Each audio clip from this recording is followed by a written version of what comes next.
Since communities belong to different ethnic groups, and particularly those who live abroad, I want to address you firstly in English language.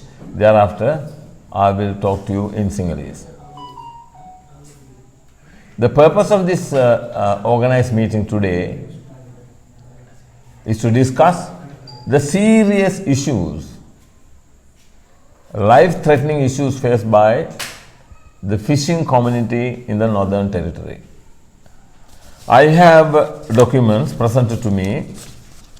Really, I don't know whether we have a, when you see these things, you feel whether we have a government in this country. I don't know whether you can get a close-up of this picture. This demonstrates how the bottom trawling take part in our part of the sea. It shows, in fact, it shows that there is no rule of law in this country. If we have a rule of law, Indian trawlers can't come and engage in fishing in our waters in this manner. It is a kind of a very serious situation. Particularly, we have a Navy, we have a Fisheries Minister, and other agencies.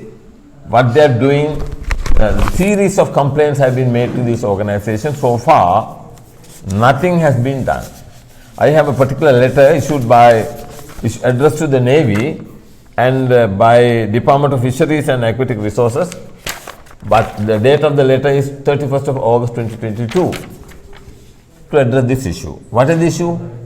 Indian trawlers that enter our territory for fishing, the bottom trawling is a very dangerous thing which is prohibited anywhere in the world because it takes everything, and the seabed, even the sea grass, even the fishing, including the fishing nets, and seaweeds and everything what is, and including all varieties of fish, turtles, everything is rolled into this, these techniques. Finally, our area of the sea becomes, desert land. Something like, it has already caused, this problem has caused to the India, but since Sri Lanka depends heavily on India, Sri Lankan government is not in a position to take any action. This has been reported to the ministers and to the relevant departments, and the ministries, so far no action taken, and as a result our fishing community face a very, very serious situation because they can't do any more fishing. Who is going to be blamed? Who is going to take charge? Who is going to take the responsibility? Nobody. Why? There is no rule of law in the country. There is no accountability whatsoever in this country. That is why we all face this situation. I can't believe. I visited certain parts of the Northern Territory today. Even the fishermen from the down south are allowed to come and do fishing here. How can that be happen here? Can you justify that? Now, Article 12 of the Constitution says everybody is equal before law and have a equal protection before law. Is that the equality, equal treatment? Is that what you mean by the equal treatment? How come the government allow Indian trawlers to enter our territory and destroy our fishing land and just keep silent? This is why I say we have no government. We have a group of criminals, I use the word criminals, occupying office as members of parliament who do nothing. People who represent the people in North, they do nothing because they also expect India support because they are working for a federal state. So therefore they don't want to cause any problem for the India, but they don't mind innocent fishermen suffering. So now you have listened to many talks. My responsibility today is to brief you as to what sort of actions and the answers to your questions. One gentleman asked a question about the court case already initiated in the Court of Appeal. I am aware of it. There is a matter already initiated in the Court of Appeal, but still this matter has not been reported. Okay, this not been supported before the court. This is very sad. I remember one gentleman said, We have lost confidence in the judiciary because it's only time consuming effort, which is true. I have to accept the fact, which is true. And if there is a strict enforcement of the rule of law, by now this sort of a problem should have been over.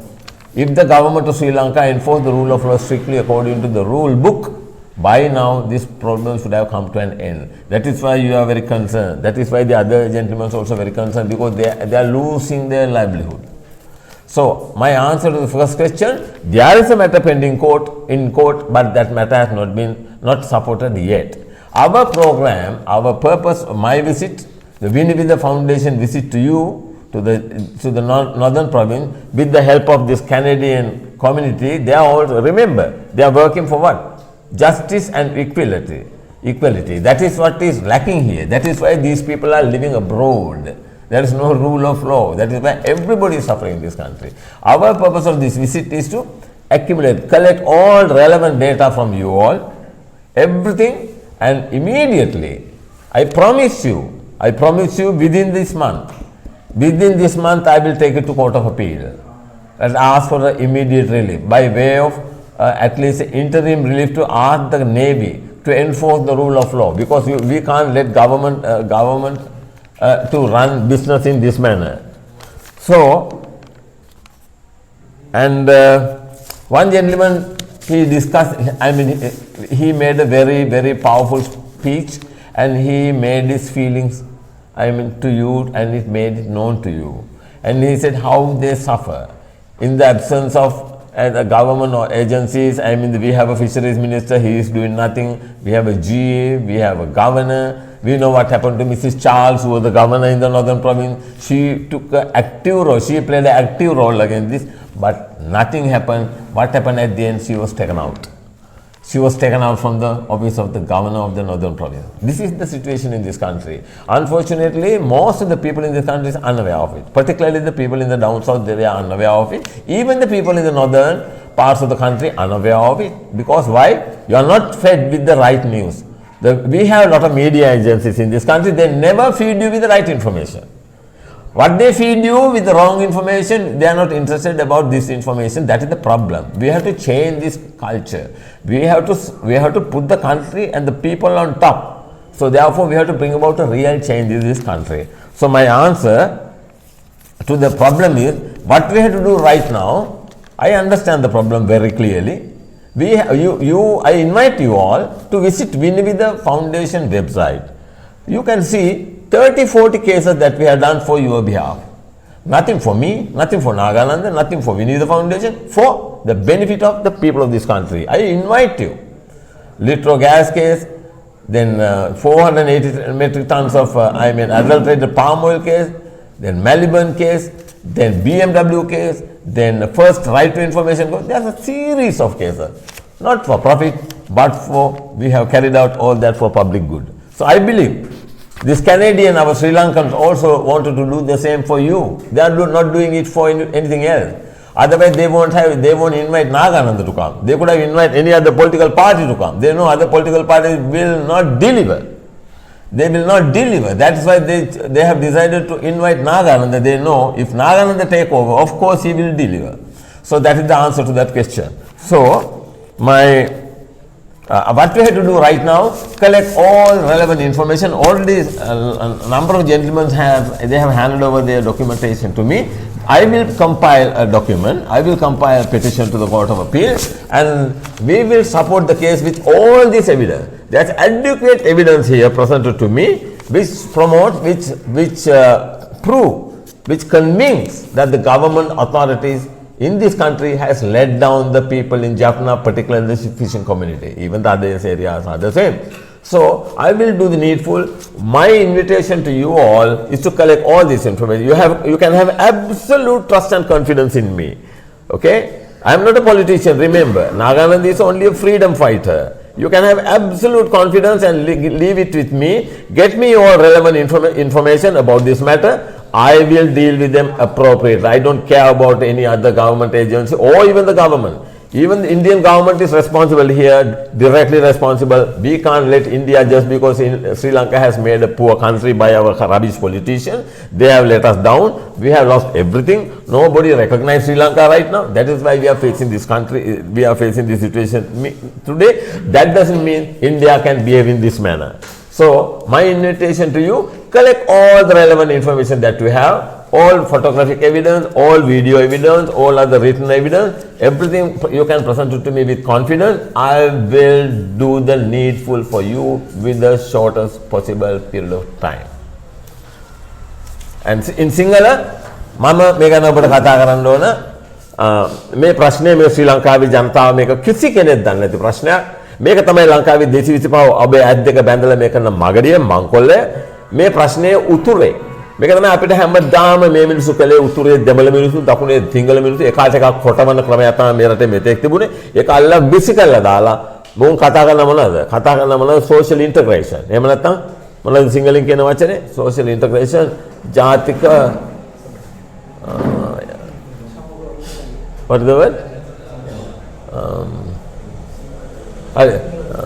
සංහිඳියාව ජාතික සංහිඳියාව කියලා වචනයක් පාවිච්චි කරනවා මේක තමයි මේ එකතු කරන විදිය මේ රටේ ජාතික සංහිඳියාවක් නැහැ උතුරේ ජනතාව වෙන් කළා දකුණේ ජනතාව වෙන් කළා රට උතුරේ කට්ටිය මංකොල්ල ගන්නවා දකුණේ කට්ටිය රට මංකොල්ල ගන්නවා අපිට කවුරුත් නැහැ රටේ ජනතාව සම්පූර්ණයෙන්ම අසරණයි මේ වගේ අවස්ථාවක අපිට පැහැදිලිව මම සාක්ෂි ඇතුව ඔබට පෙන්නවා උතුරේ മന്ത്രിවරු පාර්ලිමේන්තුවට එන්නේ 110ක් විතර ඡන්දය අරගෙන ලියාපදිංචි ඡන්ද සංඛ්‍යාව මෙතන ඉන්න ජනතාවගෙන් ප්‍රශ්න කරපුවා ඔවුන් සම්පූර්ණයෙන්ම ප්‍රතික්ෂේප කරනවා අපි ආයුත්තේ කොතනටද අපි මොල් සියලු දෙනාම තරයේ ප්‍රතික්ෂේප කළ යුතුයි මේ කිසි කෙනෙක් දකුණේ ඉන්න ඔය කියන රාජපක්ෂ කවුද සිරිසේන මෛත්‍රීපාල කවුද අනුර කුමාර කවුද මේ ප්‍රේමදාස මේ ඔක්කොම මේ කිසි කෙනෙකුට උවමනාවක් නැහැ ඔබේ රට ඉදිරියට ගෙනියන්න. මේ ඔක්කොටම ඕනි කොහේ හරි මේ මංකොල්ලය කන්න විතරයි. අපි ඒකින්ද මේ රට ක්‍රම වෙනස් කරමු. අන්න ඒ වෙනුවෙන් තමයි මම ඔබත් සමග නාගානන්ද නැගී සිටින්නේ. අපි මේ ඔක්කොම data එකතු කරමු. එකතු කරලා අපි මේකට formidable case එකක් ගේමු. මම මේක වගකීම බාර ගන්නවා ඔබ වෙනුවෙන්. මම මේ වගකීම බාර අරගෙන court of appeal එකේ මේ petition එක මම ඔබට කිව්වා වගේ මේ මාසේ ඇතුළත මම මේක අධිකරණයට ගෙන හැබැයි මට ඔබෙන් සහයෝගය අවශ්‍යයි. මම කිව්ව ඔක්කොම ඉන්ෆර්මේෂන් ටික මට දෙන්න. මොකද අපිට තියෙන overwhelming evidence. කොච්චර පුරවැසියෝ මේකෙන් විඳිනවද? කොච්චර දීවරයෝ මේකෙන් විඳිනවද? over 300,000.